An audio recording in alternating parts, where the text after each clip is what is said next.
Confusão em ônibus do Transcol em Vitória. Um homem com uma faca teve um ataque de fúria no coletivo.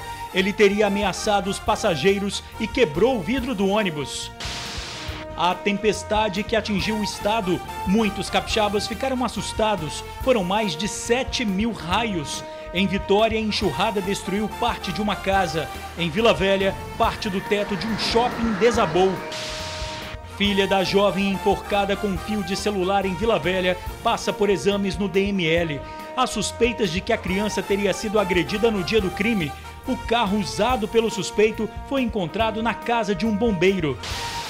O ataque de criminosos em bairro da Serra. O bandido armado rende o motorista que está no carro. Em seguida, foge com o veículo. Reboque desgovernado atinge ponto de ônibus e, por pouco, não atropela uma passageira. A violência contra a mulher no estado. Quase 13.000 ocorrências foram registradas no ano passado. Para facilitar o acesso às vítimas, o atendimento está sendo feito no ônibus da Justiça itinerante. Procurados os bandidos que assaltaram uma agência dos Correios na região serrana do estado. Porteiro é morto a facadas em Guarapari. A vítima tentou impedir que um bandido invadisse a residência. Novo aeroporto de Vitória passa por vistoria da ANAC. O objetivo é avaliar a segurança da estrutura. E 900 oportunidades para tirar a carteira de habilitação de graça. A gente volta em um minuto.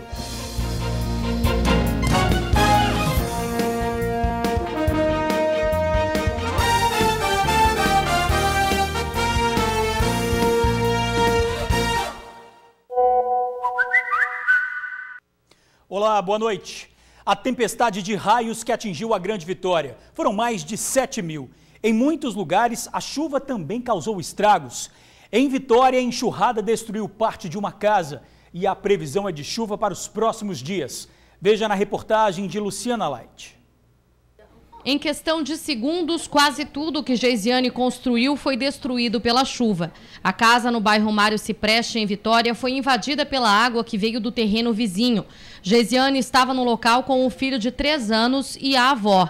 Eles mal tiveram tempo de correr. A água entrando e arrastando a minha avó com meu filho, e eu presa aqui dentro, sem fazer conseguir sair, e a água subindo.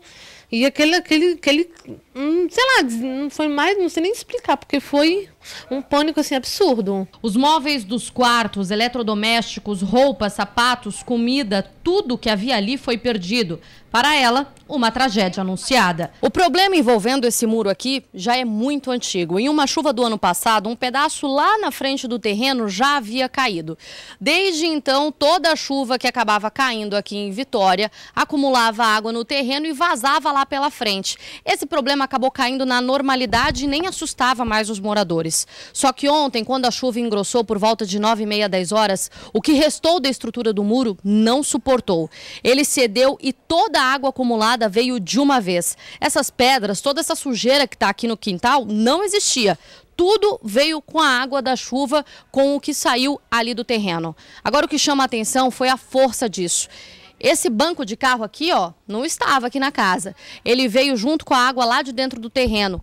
O banco foi parar dentro da residência. Só veio para cá porque a família está desde cedo trabalhando na limpeza. Pela manhã, uma equipe da Defesa Civil Municipal esteve no local e interditou o muro. A estrutura da casa não foi afetada, mas o que restou do muro pode desabar a qualquer momento. O muro é responsabilidade de uma faculdade particular que já teria sido notificada, mas até agora nada foi feito. Em Vila Velha, muitos moradores também amargam prejuízos por causa do temporal. No bairro Vila Nova, nem a comporta na casa da dona Ieda impediu a entrada da água. Ela e o marido estavam sozinhos quando a chuva começou. Só deu tempo de salvar a geladeira e o colchão. A gente se apavorou, né? Muito relâmpago, trovoada. Quando eu olhei, mulher, vinha água com tudo. Aí foi entrando. Aí eu disse assim, José, deixa eu ir lá dentro para ver se tem água lá no quarto. Criatura de Deus, quando eu cheguei aqui já estava tudo tomado. Foram aproximadamente 60 centímetros de água dentro de casa. Uma cena desesperadora para o José Luiz, que saiu do trabalho e veio socorrer os pais no meio do temporal. Quando eu cheguei aqui, me encontrei com uma cena deplorável, né? A água até o joelho aí. Só deu tempo de tirar o uniforme de trabalho e ajudar. O temporal que atingiu o estado ontem à noite causou prejuízos em toda a Grande Vitória. Na capital, uma parte do teto da sala onde funciona o CIODES desabou. O atendimento foi comprometido e vários computadores danificados. Em Vila Velha, em 2 shoppings, um forro não suportou e caiu. Em um deles, a estrutura desabou e a energia foi interrompida. No outro, a cobertura da praça de alimentação caiu. Ninguém ficou ferido e os funcionários tiveram trabalho para limpar. Estacionamentos foram inundados. Pelas ruas, muitos pontos com alagamentos e o caos instaurado. Capixabas também registraram os raios que caíram durante o temporal. Segundo o Incaper, foram 2.383 descargas elétricas só ontem à noite. O temporal foi causado por um sistema de baixa pressão que estava no mar, na altura do Rio de Janeiro, e avançou pela costa do Espírito Santo, causando áreas de instabilidade. Aqui na Grande Vitória, nessa região da Grande Vitória, aqui mais próximo ao litoral, é pouco comum isso acontecer, mas todo ano acontece, né, um evento ou outro, né, com descargas atmosféricas com intensidade forte, né, e bastante frequente. Na região montanhosa, na área da Grande Vitória, que fica na divisa aqui com a região serrana, esse tipo de fenômeno ele é muito mais comum e principalmente nessa época do ano. E ontem foi um evento que veio, né, evoluindo, né, desde da região sul. O início da manhã já foi marcado por chuva, no final da manhã já houveram algumas trovoadas ocorrendo na região sul do estado e na região de Guarapari, e conforme o avançar da tarde de ontem, o sistema foi desenvolvendo e provocou aquela chuva, aquela trovoada, aquela tempestade de raios, né, aqui na região da Grande Vitória. Até sexta-feira o tempo fica instável e podem ocorrer chuvas rápidas no fim da tarde e durante a noite. Para o fim de semana, a previsão é de chuva forte nas regiões sul, serrana e noroeste até o extremo norte do estado. Em relação ao muro em Vitória, a FAESA disse que tomou ciência hoje pela manhã do ocorrido. Esteve no local e está avaliando o impacto do incidente para tomar as providências necessárias. Passageiro tem ataque de fúria em ônibus do Transcol. O homem estava com uma faca e teria ameaçado quem estava no coletivo. A confusão aconteceu no momento em que o ônibus passava pela Reta da Penha. O homem aparentava ter problemas mentais. Ele teria ofendido e ameaçado os passageiros com a faca. Ainda quebrou o vidro da porta para sair. Por pouco, não foi linchado no local. A polícia e o SAMU foram acionados e o homem foi socorrido para o pronto atendimento da Praia do Suá. Depois, foi levado para a delegacia. Apesar do susto, ninguém ficou ferido. O caso da jovem enforcada com um fio de telefone em Vila Velha. Familiares procuraram a polícia. Desconfiam que a filha da vítima pode ter sido agredida pelo suspeito. A criança de 2 anos brinca sem entender que perdeu a mãe. Os parentes perceberam que ela estava com machucados no corpo e preferiram levar a menina até a Delegacia de Homicídios e Proteção à Pessoa para fazer exames. Existe a desconfiança de que o suspeito possa ter agredido ela também. Alguns hematomas, né? Não tem na barriga, não teve no olho, né? E alguns machucadinhos na perna. Nesse momento a gente tem que, né, desconfiar de tudo. Então, para tirar todas as dúvidas, né, eles acharam melhor estar trazendo ela. Rubens de Almeida Júnior, de 23 anos, é acusado de matar a namorada Andriele Mendonça Pereira dos Santos, de 20 anos. O crime aconteceu na madrugada de domingo, no bairro Planalto, em Vila Velha. O assassino usou um fio de carregador de celular para enforcar e matar a jovem. Em seguida, Rubens contou uma história sobre o que tinha acontecido para o pai da vítima, uma versão que a família não acredita. Ele falou com meu esposo que não existe história, que isso é a imprensa que está inventando, que não existe história de fio de carregador de celular. Então, assim, ninguém teve contato com o corpo dela, a não ser a polícia. Então eu pergunto para ele como o fio de carregador de celular foi parar no pescoço dela. Nas buscas feitas pela polícia hoje cedo, encontraram o carro usado por Rubens quando ele saiu da casa. O veículo estava na residência de um bombeiro militar em Rio Marinho, Vila Velha, que seria parente do suspeito, ainda foragido. Agora, a família de Andriele se recupera da tristeza que é perder uma pessoa querida e também confia no trabalho da polícia para que o suspeito seja preso. Eles querem que a justiça seja feita e que Rubens pague pelos crimes que cometeu. De preferência, se ele se entregasse, melhor ainda, né? É uma perda imensa. E a gente só quer justiça. E gostaríamos da colaboração dos pais dele, né? Eles são pais, né? É pai, é mãe, né? Para tentar pelo menos colocar um pouquinho no nosso lugar, que é muito fácil eles não ajudarem a gente, porque é filho deles. Mas será que eles já pensaram a dor que a nossa família está sentindo? A Polícia Civil disse que não vai passar informações para não atrapalhar a apuração dos fatos. Porteiro é assassinado ao tentar impedir que a casa fosse invadida em Guarapari. Marcos Pereira Coutinho, de 50 anos, foi morto a facadas dentro de casa no bairro Muquiçaba. O porteiro teria ouvido um barulho no quintal e foi ver o que estava acontecendo. Acabou encontrando o criminoso com uma faca na mão, tentando invadir a residência. A vítima tentou deter o bandido e acabou esfaqueada. O SAMU foi acionado, mas o porteiro não resistiu. Uma bolsa com maconha foi encontrada no local. O bandido conseguiu fugir. Flagrante de roubo na Serra. Criminosos renderam um motorista que estava com o carro estacionado. Os moradores de São Diogo pedem mais segurança. No canto da tela é possível ver o carro estacionado na calçada de uma loja de material de construção. No veículo está o filho do idoso, que espera pelo pai. Em poucos segundos, um bandido chega armado e exige que o jovem saia do carro. Em seguida, o criminoso foge com o veículo. Elvio conta que o assaltante queria atirar no irmão. Infelizmente, o bandido veio até ele e solicitou que ele descesse do carro, apontou a arma para ele e pediu a chave. E graças a Deus a chave estava no carro, porque se não tivesse o bandido ia matar ele, cara. O roubo aconteceu no bairro São Diogo 1, na Serra. Por aqui a população está assustada com esse tipo de crime.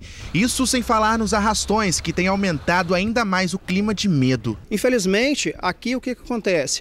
Por várias vezes tem sido veículos furtados, roubados, né? E isso não tem parado aqui no bairro, tem sido constante. Segundo os moradores, os criminosos agem a qualquer hora do dia. Nós conversamos com uma empresária que mora aqui nessa residência e ela não quis gravar entrevista, mas nos contou que hoje a garagem dela está vazia porque o carro da família foi roubado 2 vezes. Na primeira vez, ela conseguiu recuperar o veículo, mas nessa segunda, até agora o carro não foi localizado. Elvio conta que em 2 semanas foram registrados mais de 20 assaltos na região. No bairro é difícil achar quem ainda não entrou para a estatística da violência. Esse comerciante foi alvo dos criminosos 4 vezes. Ele afirma que sempre escolheu não reagir para evitar que algo pior acontecesse. Você se sente inseguro porque não tem segurança. Dizer que não tem polícia no bairro? Tem. Passar a polícia no bairro? Passa. Toda hora passa. Mas a polícia que passa no bairro não é segurança. José mora no bairro há 30 anos e conta que a cena se repete todo dia. Nem mesmo no ponto de ônibus os moradores escapam da ação de bandidos. A filha dele foi uma das vítimas. A polícia ela passa, mas não para mais para revistar ninguém, entendeu? Nada disso existe. A polícia só passa. Passar no bairro ela está passando normal. Mas se você estiver num ponto de ônibus aí, não para olhar quem está no ponto. No ponto de ônibus aqui de manhã, 5h30 da manhã, eles assaltam, entendeu? Tudo isso acontece aqui. Bom, o carro roubado é um Fiat Strada Prata, placa QNG 4440. Quem tiver informação, ligue 181. Já a Polícia Militar disse que o policiamento é feito com viaturas, além da patrulha da comunidade. O comandante da 5ª Companhia do 6º Batalhão disse que está à disposição para atender os moradores e debater questões de segurança. Agora uma imagem impressionante de um reboque desgovernado. Por pouco, ele não atropela uma mulher no ponto de ônibus.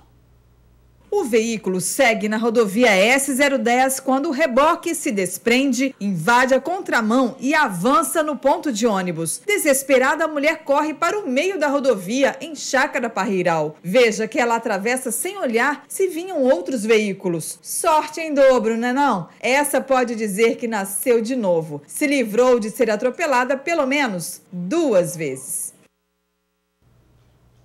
Sorte mesmo. Novo aeroporto de Vitória passa por inspeção da ANAC. Representantes da agência conferiram se a estrutura segue os padrões de segurança conforme foi elaborado no projeto. Os trabalhos se estendem até quinta-feira. Após a inspeção, será feito um relatório com parecer. O novo terminal ainda deve passar por outra vistoria antes de começar a funcionar. A inauguração está prevista para o dia 29 deste mês. A cada meia hora, um processo por violência doméstica é aberto aqui no estado. Nesta semana, as vítimas desse tipo de crime podem buscar ajuda no ônibus do juizado itinerante em Vila Velha. Pecava, sacudia, pelos cabelos, jogava para as paredes, tentava me enforcar. O rosto traz a marca recente de uma agressão. Esta cozinheira vive com um homem há 17 anos e durante todo esse tempo aguentou ser vítima de violência. Aí já começa a chegar de piranha, de prostituta e começa assim, não tem sossego. Mas hoje de manhã, ao levar um soco no olho, ela decidiu procurar ajuda para acabar de vez com o sofrimento. Às vezes a autoridade só acredita se vê o ferimento no corpo da pessoa, E aí vim trabalhando chorando, eu vim no ônibus, fiquei com vergonha. E a ajuda veio sobre rodas. O ônibus rosa, em frente ao Fórum da Prainha, em Vila Velha, começou a operar nesta terça-feira e fica até sexta no local, das 9 da manhã até as 5 horas da tarde. Ela, quando chega aqui, ela faz a ocorrência, ela é atendida pela equipe multidisciplinar e imediatamente ela recebe a medida protetiva. E, eventualmente, em casos extremos, já sai uma prisão preventiva. Em 2017, os crimes mais praticados contra as mulheres foram ameaça e lesão corporal. Essas são etapas que acontecem ao longo do tempo em um relacionamento abusivo, como no caso da cozinheira, e que, se não forem impedidas, podem chegar a um desfecho ainda pior. A tristeza dos pais ao descobrir que o companheiro da filha a matou é uma história que se repete. Na madrugada do último domingo, Adriele Mendonça Pereira dos Santos, de 20 anos, morreu estrangulada. O namorado confessou por mensagem o que tinha feito, mas contou uma versão diferente para o que aconteceu. Agora ele está foragido e a família chora a perda da Adriele. Para que a vida não termine desse jeito, o primeiro passo é não ficar calada. A demanda é tão crescente, quando eu cheguei aqui pelas 7 horas da manhã, já tinha 5 vítimas, já com casos sérios, e inclusive flagrantes sérios e descumprimentos. Primeiro dia, a demanda é muito grande. A cozinheira tomou a decisão dela e, apoiada pelos filhos, buscou ajuda quando soube do ônibus rosa na prainha de Vila Velha. Mesmo sendo depois de 17 anos, chegou a hora de dar um basta na violência. Tem que pedir ajuda. Denuncie.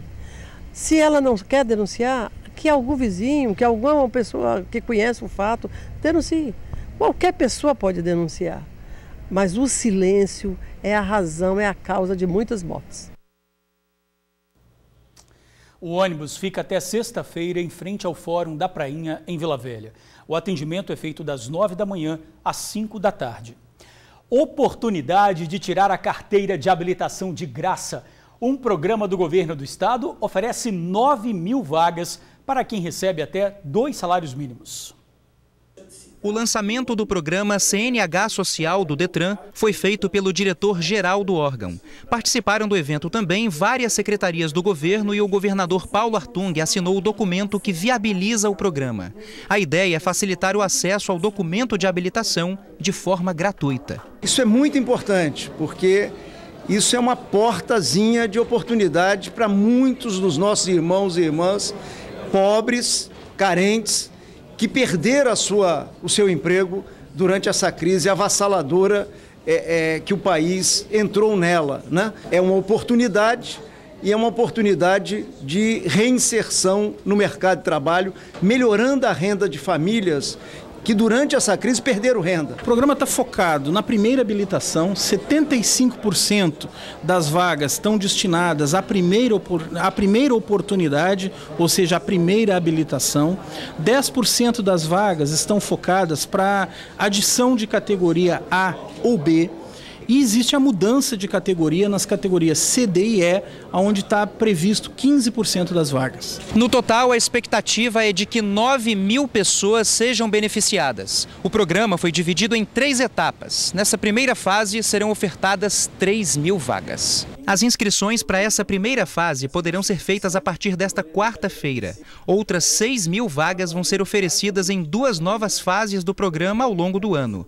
40% dessas vagas serão reservadas para a região da Grande Vitória. 60% serão destinadas para o interior do estado. As inscrições serão feitas totalmente pelo portal do Detran na internet. Pessoas que recebem até 2 salários mínimos têm direito a ter acesso à CNH social. A pessoa tem que ter 18 anos de idade ou mais. Não tem limite, mas tem que ter no mínimo 18 anos.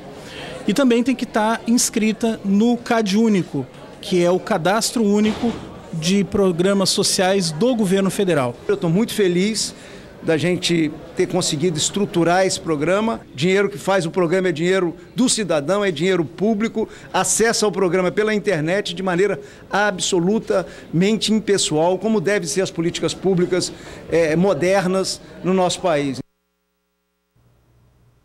Para fazer a inscrição, acesse detran.es.gov.br. E a seguir, procurados os bandidos que assaltaram a agência dos Correios na região serrana do estado, a gente já volta. Divulgadas imagens de assalto numa agência dos Correios na região serrana do estado. Os bandidos entram na agência e seguem direto para o balcão. Um deles saca a arma e anuncia o assalto. Os funcionários são obrigados a abrir o cofre da agência. Um dos bandidos pega o dinheiro. Em seguida, a dupla deixa o local caminhando tranquilamente. O assalto aconteceu em São Roque do Canaã. Denúncias devem ser feitas pelo telefone 3041 8032. E a gente fica por aqui. Outras informações agora no SBT Brasil e amanhã no Tribuna Notícias, primeira edição, com Ingrid Schwartz e Torino Marques. Muito obrigado por assistir ao jornal, pela companhia de sempre. Boa noite e eu te espero amanhã.